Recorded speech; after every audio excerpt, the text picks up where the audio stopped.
Buenas noches. Estamos nuevamente conversando con el profesor Bermejo, quien en el programa anterior dio una visión bastante amplia sobre los planteamientos económicos, políticos que están influyendo en el mundo en general.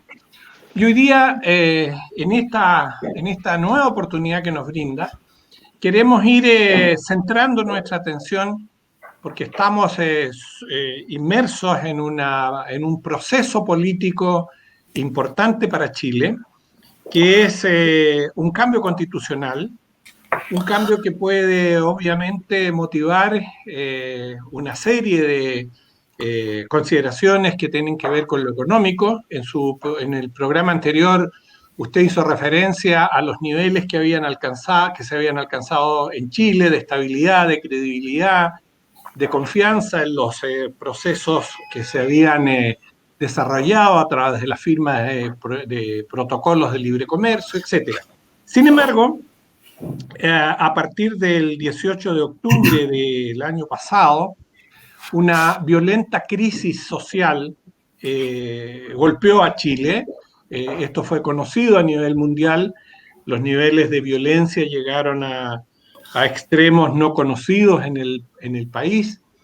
Y bueno, el gobierno comienza a transar con las cúpulas políticas que en rigor, profesor Bermejo, representan no más del 8% de la población políticamente activa del país. El resto es una masa importante de chilenos independientes. Y sin embargo, este proceso institucional que garantizó lo que usted en el programa anterior comentó como beneficioso para Chile, hoy día se ve duramente en situación de riesgo y en situación de peligro. Desde el 2014 el país no crece, no hay un crecimiento sostenido como lo tuvo hasta el año 2000, hasta la década, los comienzos de los 90, en que llegamos a un 7% de crecimiento. Luego fue decreciendo, el país crecía, pero no al ritmo que creció en esos periodos. Los gobiernos hasta los últimos, todos los gobiernos que hemos tenido a partir del año 90 son gobiernos de centro-izquierda que han usado el modelo neoliberal y que, como usted bien lo dijo en el programa anterior, ha tenido el resultado que usted reconoce.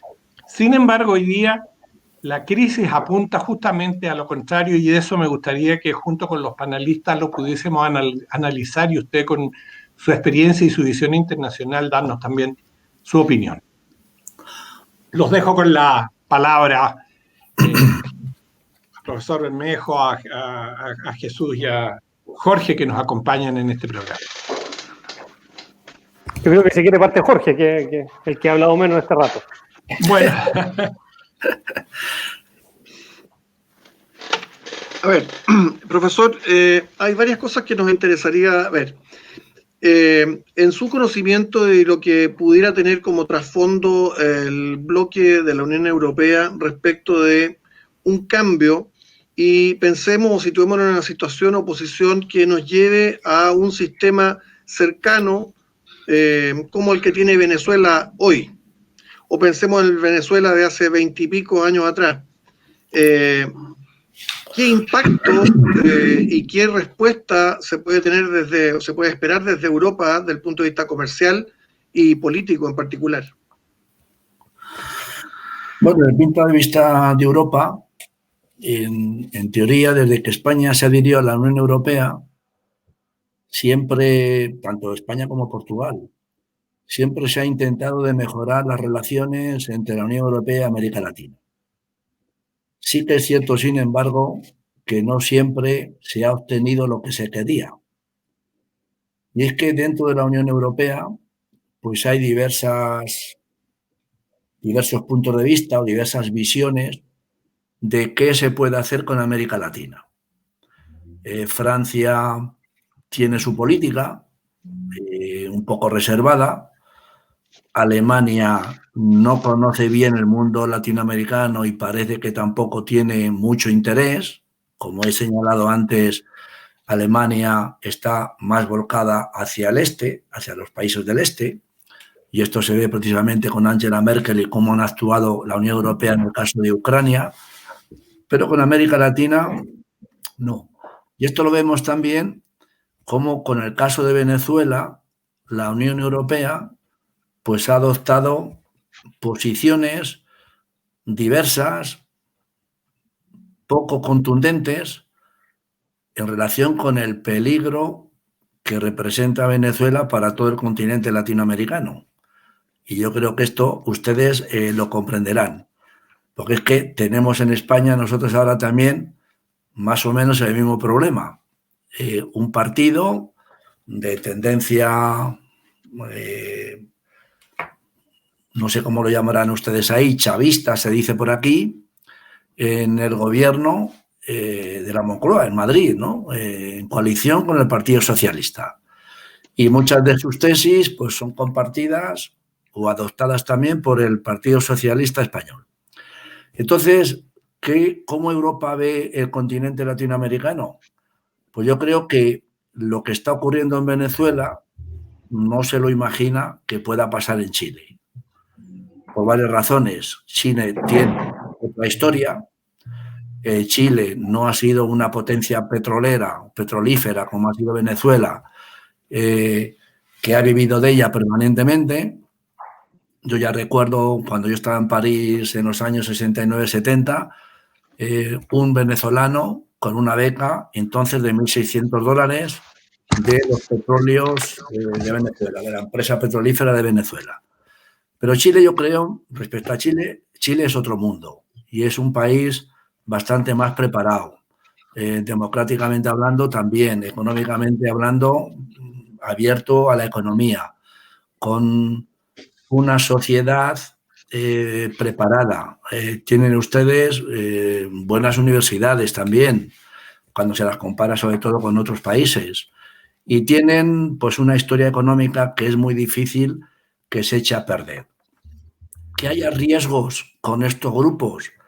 Sí, pero es un poco la tendencia o el eje que se está articulando en ciertos países que están interconectados y algunos dicen también a nivel político pues el deseo de que Latinoamérica y sobre todo algunos países no sean los países que fueron en su momento, es decir, no sean tan seguros a nivel político, y esto revela un poco, yo creo, también la crisis social que ha tenido Chile últimamente, que algunos la comparan también con grupos parecidos a los que tiene Venezuela o a los que tiene en España el partido de Podemos. Podemos en España es un partido que ha descendido considerablemente, pero que al fin y al cabo, si no recuerdo mal, tiene 35 diputados en el Parlamento español. Por lo tanto, es un partido que no tiene tiene más del peso en el gobierno que le correspondería por sus diputados. Que tiene un vicepresidente del gobierno, primero, que es el señor Pablo Iglesias. O sea, yo creo que esto en Chile, por el momento actual, personalmente yo no lo veo visible que pueda ocurrir. Jesús. Sí, yo, doctor, lo quiero, a partir de la misma pregunta, Jorge, llevarlo a un análisis que viene más bien desde lo filosófico-político. Por otras razones he tenido la oportunidad de estar en un diálogo con el filósofo francés Alain de Benoist, y el otro día estuve en un programa en conjunto con Alexander Dugin, el filósofo ruso. Sí, sí. Precisamente él nos contaba a través de este nuevo escenario geopolítico y cómo la pandemia viene de alguna manera también a revolver un poco el escenario internacional, en buena medida porque muchos países se preguntaron el riesgo de la hiperdependencia a la industria china, sobre todo en determinados sectores críticos, como pueden ser como elementos de la salud o elementos militares. Y ahí Rusia decía, bueno, nosotros estamos buscando un bloque por ejemplo, con Turquía o igualmente con China, porque de alguna manera somos un eje que compartimos algo en común, que es la cultura no liberal. En Chile tenemos algo bien curioso, porque económicamente en nuestro sistema de libre mercado dependemos mucho de China. Sin embargo, nuestra cultura es más bien liberal norteamericana, con mucha influencia de Europa occidental, sin duda. Pero ante un nuevo, y esto viene la pregunta, y aquí es donde, siguiendo un poco la tesis de Alain de Benoit, de que hay ya una cierta superación de la izquierda y la derecha, como se entendía tradicionalmente, y hoy día más bien la discusión a nivel europeo es los globalismos versus los soberanistas, ¿no? O sobre los grupos que defienden más bien su autodeterminación de cada país y no estos poderes que vienen a determinar a los países. Entonces Chile, que es un país más bien pequeño, no tiene mucha posibilidad de pelearle a los grandes. Pero ante un eventual conflicto bélico internacional entre Estados Unidos y China, nosotros dependemos económicamente mucho de China, pero geopolíticamente hablando somos aliados de Estados Unidos y de Occidente. Entonces eso nos trae consecuencias. Y ahí Alexander Dugin, por ejemplo, decía, mira, lo que debería ocurrir hoy día es que la región, el continente, sea un frente estratégico, donde empiecen a generar su propio ecosistema cultural y su propio sistema económico, donde haya mucho más relación entre Chile y Brasil que entre Chile y China, o entre mucho más relación entre Argentina, Perú, Chile, que son países mineros, con países petroleros como Brasil. Venezuela tiene problemas políticos, pero eventualmente en un cambio positivo también se va conformando un eje de poder que puede liberar un poco de trabas respecto a poderes más bien globales para tener la propia autodeterminación de los países, porque las influencias chinas en la región cada vez son más fuertes, pero también las occidentales. Entonces nuestros países culturalmente se ven afectados entre estas tensiones del consumo extremo y o llevarnos a otro sector de cultura que no es propia nuestra. Entonces, también, ¿ustedes cómo han visto eso? Sí, bueno, ahí hay muchos puntos de vista, ¿no? Pero yo creo que lo que usted dice de Rusia es correcto. Y Rusia siempre ha sido un país, que ya lo he señalado antes, es un país europeo, por mucho que en Europa siempre se le haya considerado como un país no tan europeo como los demás, pero cuando se mira la historia, los zares rusos han estado siempre presentes, han salvado en algunos casos a Austria, lucharon contra Napoleón, tanto más que España o el Reino Unido, y estuvieron en Waterloo. Por lo tanto, y además es un país que se dice que tiene a las mujeres más guapas del mundo, que no es cierto. Por lo tanto, yo creo que Rusia es un país que algunas veces tiene ideas claras que no las tiene Occidente. Y esto se ha visto un poco también con la pandemia, cómo ha ido un poco por libre, como diciendo, bueno, mucha desconfianza en Rusia, pero nosotros sabremos cómo atacar esta pandemia. Y bueno, ahí tienen ya un poco su vacuna, que en Occidente suscita muchas sospechas, y basta con mirar los periódicos aquí diversos a nivel europeo, que si no han hecho estas pruebas, etcétera, etcétera.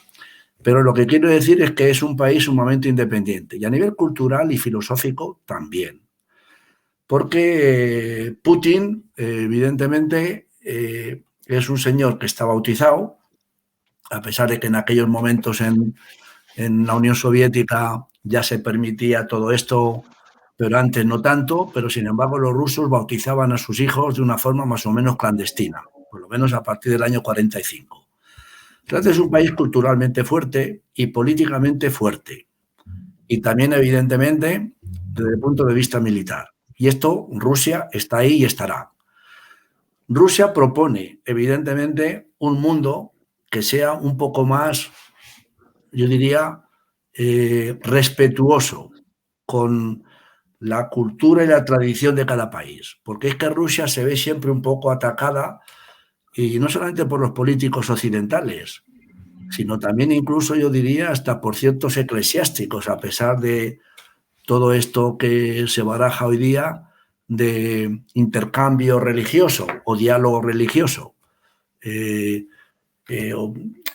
A finales de enero se lleva a cabo una semana de oraciones para la unión de los cristianos. Y ahí está Rusia. Y ahí están los ortodoxos rusos, con sus problemas con Ucrania, pero ahí están. Yo creo que Rusia es un país importante a este nivel ideológico y también a nivel político, porque a nivel político es un país que se mantiene alejado o un poco opositor a las tesis de Estados Unidos, pero no tanto, en teoría, en el fondo, como la gente piensa. Hemos visto tener un cierto diálogo entre Trump y Putin, a su manera, porque los dos son dos líderes especiales. Pero no sé si en Chile se conoce esto, pero hay un elemento importante a nivel europeo, y es que Putin y Angela Merkel, los dos hablan alemán y ruso. Angela Merkel, porque cuando tenía 4 años, hija de un pastor protestante, se traslada a Alemania del Este y allí pasa su niñez, su adolescencia y en gran parte su juventud. Y Putin estaba en la República Democrática Alemana como miembro del KGB. De forma que cuando los dos se encuentran, parece que el primero que utilice uno de los dos idiomas, el otro continúa en ese idioma. Si Putin empieza en ruso, Angela Merkel continuará la conversación en ruso y viceversa.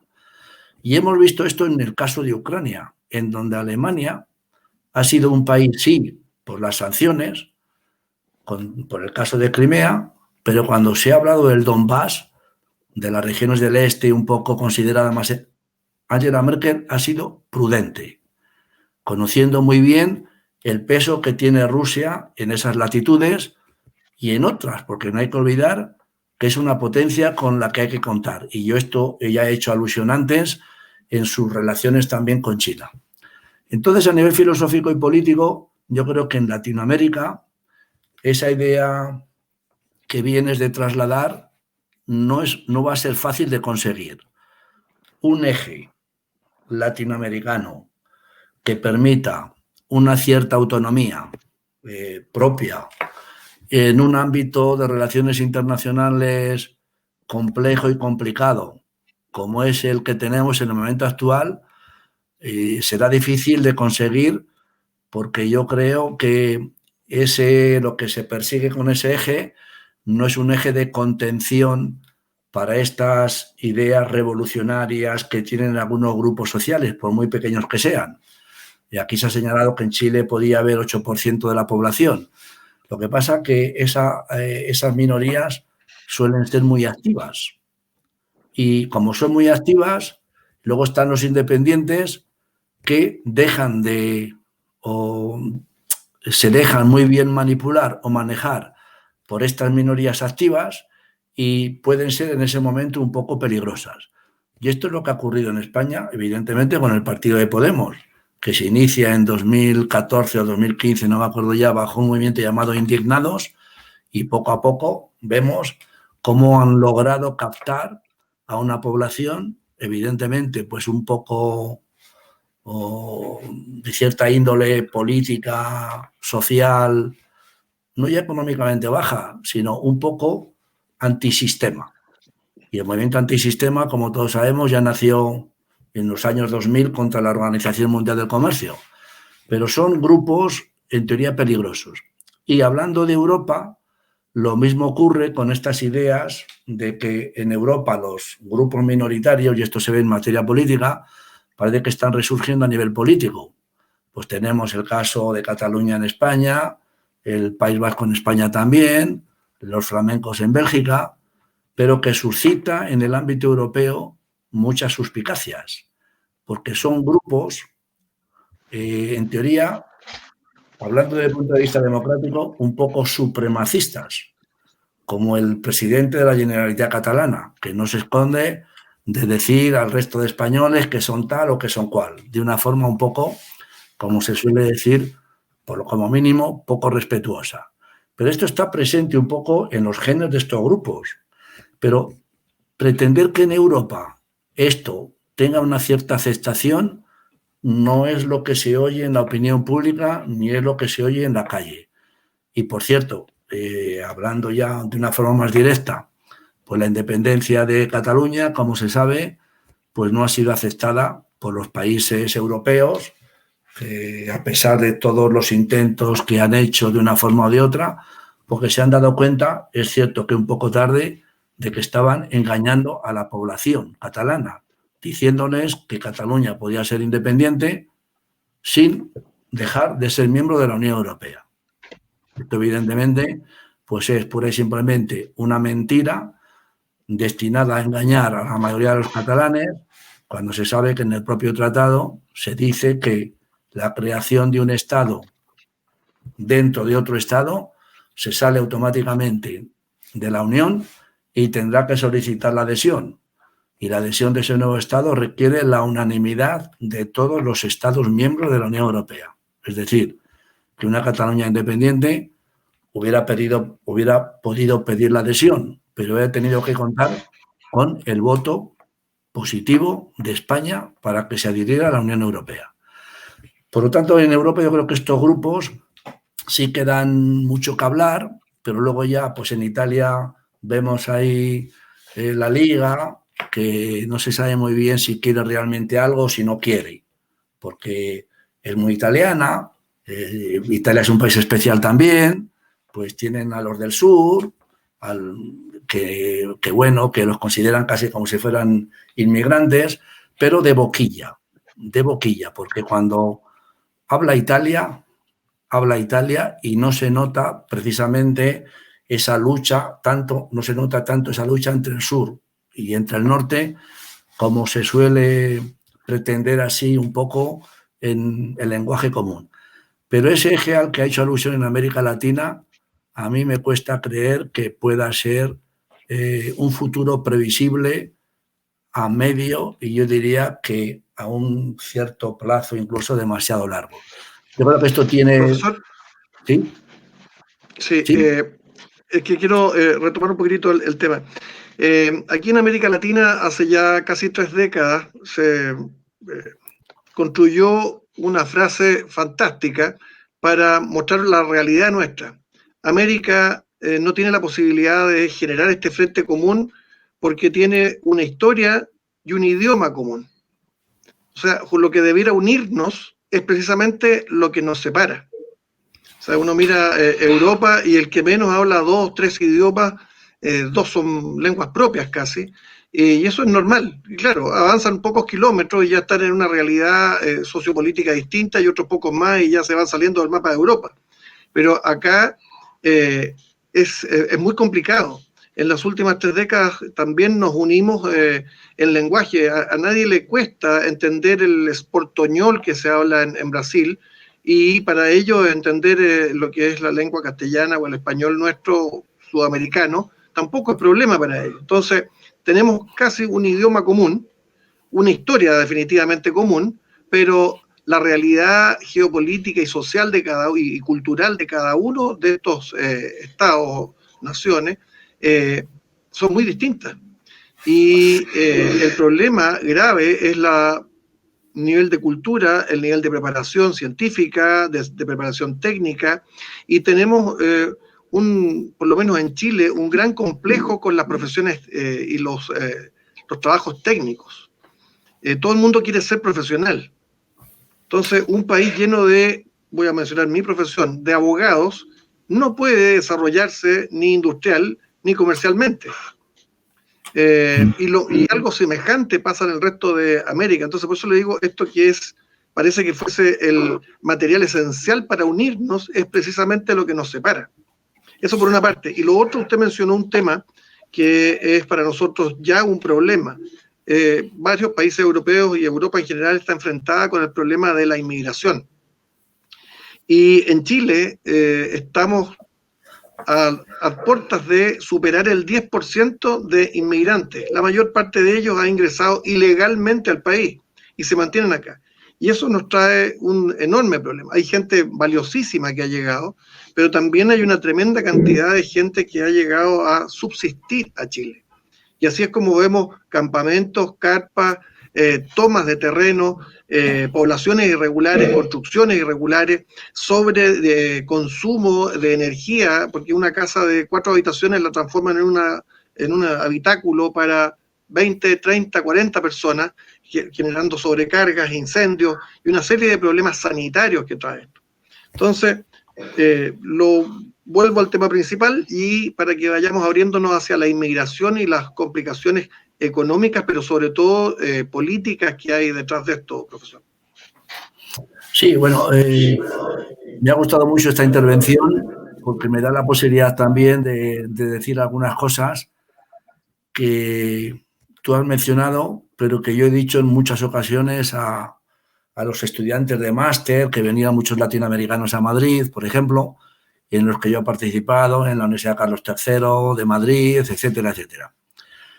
América Latina tiene unas connotaciones que en teoría para una integración, unas connotaciones objetivas, que para una integración serían mucho más realizables y mucho más eficaces que en Europa. Y tú has hecho alusión precisamente a la cuestión lingüística. Y es obvio, en América podéis circular hasta los Estados Unidos con vuestro idioma y pasáis por 7 u 8 países.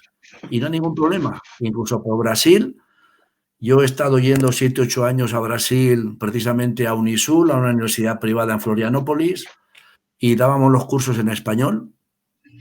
Los estudiantes eran brasileños, que más o menos entendían el español, y el doctorado se lo daba a la Universidad de León en España. Y otras universidades españolas también han hecho lo mismo. Por lo tanto, y era Brasil, y yo de portugués no entiendo ni papa, sobre todo el portugués de Lisboa, que como lo pronuncian un poco cerrado, yo no entiendo absolutamente nada. Y otro tema también muy interesante que yo decía a los alumnos cuando hablaban del euro, decía, digo, bueno, en América Latina más o menos tenéis también una moneda común, que es el dólar. En fin, cada país tiene su moneda nacional, pero cuando hay grandes ahorros y las reservas, como otros muchos países, en dólares. Entonces, esta homogeneidad que tiene el mundo latinoamericano, es cierto que no la tenemos en Europa. Pero ustedes tienen, yo diría a este respecto, un elemento muy, muy clásico que no tenemos tanto en Europa. Y es que cuando uno va a Colombia, o va a Brasil, o va a Chile, y ve el respeto con el que cantan el himno nacional, cuando, por ejemplo, en España se silba, a nosotros nos choca. Y cuando se hace la apertura del curso académico o una competición deportiva en Brasil entre dos universidades, se hace el himno, se toca el himno nacional y se pone la mano en el pecho, no solamente en Estados Unidos, sino también en Brasil. Y lo que es un poco el sentimiento nacional, un cierto patriotismo, eso en Europa no lo tenemos, o por lo menos se ha perdido. No es que no nos consideremos alemanes, españoles o italianos, que sí que más o menos nos consideramos, pero más o menos pasamos de largo, no damos importancia. Y esto es un elemento clave.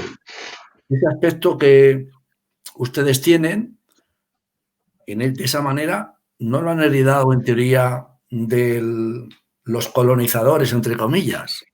Han heredado otras cuestiones, pero esa no. Entonces, ¿qué cosas han heredado? Tú has hecho alusión al mundo de los profesionales. Eso sí que lo han heredado, porque en España y Portugal también todo el mundo quiere ser abogado o maestro o tal, pero también nosotros tenemos falta de profesionales. Y mira que el gobierno, los diferentes gobiernos han intentado crear escuelas de profesionales, centros privados de órdenes religiosas se han dedicado a ello, pero no es ni comparable con lo que tienen otros estados europeos. Por lo tanto, hay cosas que yo creo ustedes tienen mucha facilidad para crear una cierta homogeneidad, pero a lo mejor a nivel político, ese sentimiento nacional tan fuerte que tenéis puede ser una especie de problemilla o de pequeña muralla a subsistir, vamos, a saber superar. Porque, como digo, uno va a Colombia y yo soy colombiano, y vienen a España, yo soy colombiano, tal, y a mí me agrada que digan eso, porque es un sentimiento que yo he tenido también de niño, pero que, bueno, luego, por diversas razones, no es que yo no me considere español, que por supuesto soy español, y lo seré toda mi vida. Pero que es cierto que aquí en Europa se ha perdido. Hay un país que mantiene un poco esa tendencia, que es conocida, que es Francia, ¿no? Y no es cuestión de chauvinismo tal. Y hablando de la inmigración, que es un tema candente, claro, en Europa piensan que la inmigración solamente va a Europa. Pero esto es un puro desconocimiento de la opinión pública europea. O sea, no creáis que en Europa la opinión pública está informada de lo que ocurre en el mundo, más que el resto de países. De eso nada. El mundo europeo tiene, o sea, lo que es los países de la Unión Europea, los ricos y los medianamente ricos, tiene un estándar de vida decente, bueno, con sus posibilidades, pero de formación no tienen más que la formación que puede tener cualquier otro país latinoamericano, hablando de unas determinadas clases socialmente más o menos viables. Eso nada, eso es un complejo que siempre se ha tenido el mundo hispano o el mundo iberoamericano, porque también antes muchos españoles lo tenían, pero yo vine con mi bachiller a estudiar a Suiza y mi bachiller español no era peor que el que tenían los suizos, en absoluto. Y ellos mismos lo reconocían. Y ya de antes, pues el bachiller español, el bachiller francés, era sumamente reconocido a nivel europeo. Por lo tanto, yo creo que el mundo latinoamericano sí construye sobre la base de unos pilares esa integración o ese anhelo de compartir los temas económicos, sociales y políticos. Yo creo que esto sería un gran logro que el mundo no se espera, pero que si se lograra sería un paso adelante de gran consideración, también para que tratarais con los Estados Unidos de una forma un poco más igual, de tú a tú. Esto es otro problema que tenéis ya en el continente latinoamericano, que no es nuevo, que es conocido, y bueno, basta con mirar, por ejemplo, el comportamiento de Trump, pero que no solamente de Trump, porque esto ya data de hace siglos, de un poco de falta de respeto, sobre todo en relación con México, ¿no? Y mientras que en otros casos hemos visto que a nivel comercial, pues Trump parece que no quiere ser miembro de la OMC, de la Organización Mundial del Comercio. Y por eso ven cómo las cosas pueden cambiar, porque incluso en los Estados Unidos, de tener una línea directa defensora de la OMC como si fuera el estandarte de la liberalización y del progreso económico y comercial, pues ahora tienen un presidente que durante 4 años pues ha estado machacando a la organización, defendiendo sus tesis americanas, estadounidenses, sobre la regla que él ha utilizado siempre de America First, ¿no? Sí. Para complementar eso que están hablando ¿me escuchan bien ahí? Sí, sí.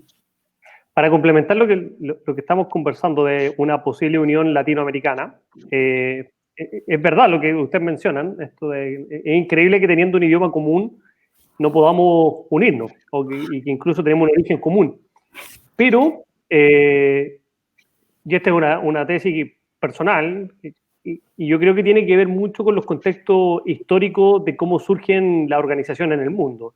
La misma Unión Europea, cuando se origina, tenía mucha diferencia entre los países que la impulsan y el resto de los países más pequeños, menos desarrollados, entre ellos España y Portugal, por ejemplo.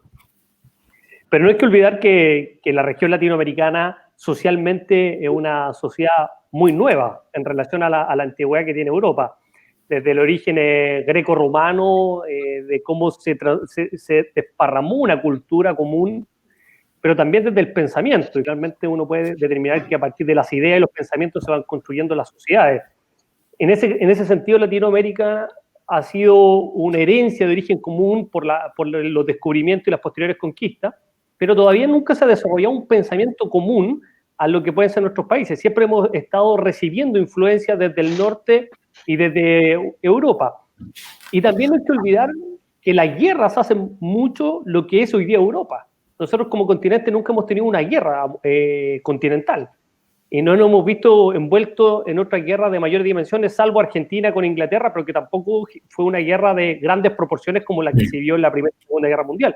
Y que finalmente estas guerras van configurando la sociedad, van configurando el derecho internacional y van configurando la relación y la tensión entre los países, cosa que nosotros todavía no hemos tenido. Por eso que también nuestros patriotismos y nuestro nacionalismo siguen siendo de esta pertenencia a la tierra, al lugar, pero que no se han visto en estas tensiones más allá de determinados conflictos. En algún minuto Chile con la guerra del Pacífico, la guerra de la Confederación, una tensión con Argentina, pero que no han sido una escalada de proporciones como si la tenía Europa. Pero tampoco hemos desarrollado, como muy bien lo decía Jorge, ni una filosofía, ni un avance científico, ni una concordancia dentro de las necesidades que podríamos tener en común los países para colaboración. Por ejemplo, no sé, los chilenos necesitamos más técnicos porque efectivamente hay una tendencia a buscar las profesiones más tradicionales o las más rentables versus las que más necesita un país. Pero a lo mejor el país vecino sí las tiene. Y esas relaciones todavía nosotros no hemos sido capaces de hacerlas conversar y más bien cada uno va protegiendo su propio rancho, ¿no? Su propio fondo. Sí, algo de eso hay en Latinoamérica.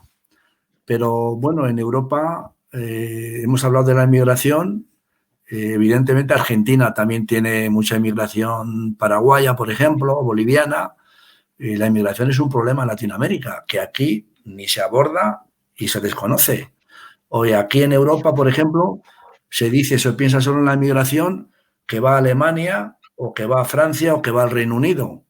Y no piensan también que en España pues tenemos 10 o 12% de población inmigrante. Y además un poco problemática porque no es la población inmigrante latinoamericana la que plantea problemas en España, en absoluto. Hoy día la economía en parte española, gracias a los latinoamericanos que están por allí, que viven en España, ciertos sectores económicos han funcionado gracias a ellos. Eso es una obviedad. Pero sin embargo tenemos otra inmigración un poco más complicada, que es la del norte de África, sobre todo la de Marruecos, que no se integra bien o no quiere integrarse en algunos momentos, que se adapta dentro de las medidas, dentro de lo que ellos consideran posible por diversas razones religiosas o políticas, pero claro, no es lo mismo que tener un colombiano, un paraguayo, un boliviano en España que conoce el idioma, que tenemos la misma cultura, etcétera, etcétera, que otra inmigración. Yo creo que ahí España es uno de los países más agraciado precisamente gracias a los países latinoamericanos que han enviado estos emigrantes que han enriquecido considerablemente la sociedad española y contra ellos, incluso contra la gente que está contra la inmigración, la gente de la calle no se opone, no dice nada contra los latinoamericanos, por mucho que algunas veces les llamen panchitos, pero saben que en ciertas ciudades hay todo sector de población. Y no solamente en las ciudades turísticas. Una ciudad como Pamplona, los restaurantes y los bares en la ciudad viven con camareros, la mayoría latinoamericanos. Y además los patronos conscientes dicen, no, es que preferimos a los latinoamericanos no porque les paguemos menos, que no es cierto, sino porque son más sensibles y quizá un poco menos reivindicativos que los españoles. Pero bueno, yo creo que a ese nivel, lo que tú has señalado de que la tradición cultural nacional en Latinoamérica se ha conservado por no tener guerras y tal, en Europa se habla de cultura europea, pero la cultura europea también es un poco un bluff, porque tenemos una cultura más o menos intercambiable, pero cuando uno va a Finlandia, o un finlandés viene a España, el finlandés viene a España a tomar el sol. Y los jubilados se crean sus urbanizaciones y ahí viven encerrados. Y no hay mucho intercambio a nivel en las calles, en la ciudad de Marbella, por ejemplo, o en Palma de Mallorca entre los alemanes, o Marbella entre los ingleses y españoles, y en Mallorca entre alemanes y españoles. Son dos sociedades completamente dispares, que no tienen casi nada en común y no quieren tener nada en común. Y esto es importante. La integración europea se ha hecho desde arriba, no por los pueblos europeos. Las normas las han puesto los de arriba, las clases dirigentes, que han conseguido en un momento trágico, después de la Segunda Guerra Mundial, pues establecer un mínimo de principios. Y luego quizá eso ha funcionado bien a causa de la ayuda del Plan Marshall norteamericano, el desarrollo de Alemania, porque Alemania quedó completamente destruida, por un lado y por otro. Y sin embargo, en los años 50 ya había mucha inmigración a Alemania, que iba de otros países. Los años 50, 55, 60. Alemania sola no hubiera podido generar ese desarrollo económico si no fue por la ayuda norteamericana que dio generosamente Estados Unidos. Y en la República Federal de Alemania había 300.000 soldados alemanes presentes en el territorio. Y no gastaba nada en defensa, que es un poco lo que ha reprochado Trump a Europa en el seno de la OTAN.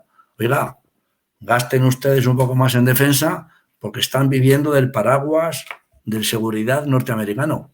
Es una evidencia.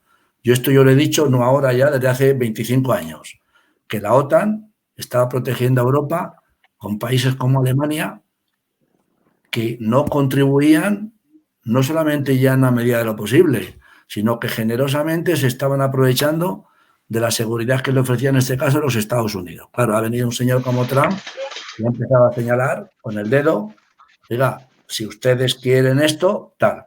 Y a mí me parece eso una reacción en parte lógica del presidente de los Estados Unidos, que Europa además ni agradece ni ha reconocido. Y ahora Alemania, por ejemplo, pues sí dice, bueno, pues en esta clase de situaciones queremos desempeñar un papel más importante a nivel internacional, pero sabiendo que Rusia lo tiene al lado y Rusia evidentemente no se anda por las ramas. Cuando le toquen un poco los puntos sensibles, pues reacciona como ha reaccionado con Ucrania. Pero yo creo que el continente latinoamericano, esas dos parcelas que son importantes, la cultural, incluso la lingüística, y luego teniendo siempre presente que formáis una comunidad de 500 millones de habitantes, que puede ser un gran mercado, un mercado mayor que Estados Unidos, evidentemente 350 millones de habitantes, y un mercado a nivel de población mayor que el que tenemos en Europa ahora, una vez que el Reino Unido se ha ido, aquí ahora solamente somos 440 millones, sería un elemento importante para perfilar un poco un futuro de integración latinoamericana, empezando evidentemente a nivel comercial, social y cultural. Cultural yo creo que no hay ningún problema en América Latina, porque yo no veo ningún problema tampoco, diferencia cultural entre España y Portugal y los latinoamericanos. Es decir, yo cuando he ido de joven al Instituto Internacional de Derechos Humanos de Estrasburgo, los grupos de estudiantes que nos formábamos para salir fuera, era el grupo, el más importante era el nuestro, el grupo latinoamericano. Vamos, el grupo latinoamericano y españoles, todos juntos. Y ahí andábamos venezolanos, colombianos, argentinos, chilenos, mexicanos. Era el único mundo que estaba unido, porque los ingleses no, cada uno, el mundo inglés, cada uno a lo suyo. 4 ingleses, 2 o 3 australianos, no hacían migas, pero nosotros sí. Y los franceses tampoco, porque los franceses no iban con el mundo árabe o con el mundo de norteafricano, que hablaban francés, no les quería. Y el único donde no había problemas de sociabilidad era precisamente en Latinoamérica, con los españoles, que éramos los más numerosos, y los portugueses, los pobres, que son menos habitantes, pues que había menos gente, pero el grupo nuestro era el único que culturalmente hablando se podía definir como homogéneo. Por eso el español era uno de los 4 idiomas que se impartían en el Instituto Internacional de Derechos Humanos de Estrasburgo. Profesor Bermejo, yo le quiero de verdad agradecer muchísimo. Ha sido una conversación extraordinaria. Hemos tenido la oportunidad de tener una visión y una opinión muy interesante. Nosotros seguimos en Chile en un proceso que esperamos que con estas ideas que surgen de estas conversaciones y de otras que estamos sosteniendo, de verdad se pueda mirar el futuro con optimismo y con otra dimensión. Y usted ha tirado sobre la mesa algunas ideas que desde el punto de vista de un buen proyecto político podrían ser las banderas de lucha de las de los nuevos pensamientos para poder salir adelante y dejar atrás las luchas ideológicas que tanto daño le han hecho al siglo XX y que de alguna manera sus resabios siguen hoy día intentando rajuñarnos y sacarnos de la estabilidad que hasta ahora hemos conseguido. Yo le agradezco, profesor Bermejo, y ojalá podamos tener prontamente un nuevo contacto con usted y discutir esto y otro de los temas tan relevantes como lo hemos hecho en estas 2 jornadas. Le agradezco mucho su participación y un gran saludo. Igualmente ha sido un placer comentar con ustedes estas cuestiones de una forma así tan, yo diría, tan poco diplomática, por videoconferencia de este tipo, que se está poniendo ahora de moda, pero que suelen ser tan agradables como si estuviéramos físicamente todos juntos. Pues nada, es un placer y aquí me tienen a vuestra disposición para lo que estimen oportuno. Igualmente, profesor. Sí, igualmente estamos a vuestra disposición y desde luego que sería mejor en presencia y con una buena sangría, ¿no? Por supuesto. Bueno, como en vino chileno, que también lo tenéis, se vende hasta por aquí en Suiza bastante. El mejor del mundo. Pero es vinificación más francesa que española. Los últimos premios han ido para Chile, ya lo he visto. Efectivamente. Muy bien, muchísimas gracias. Gracias, Jesús, gracias, Jorge. Nos estamos viendo pronto. Gracias. Gracias. Adiós. Hasta luego.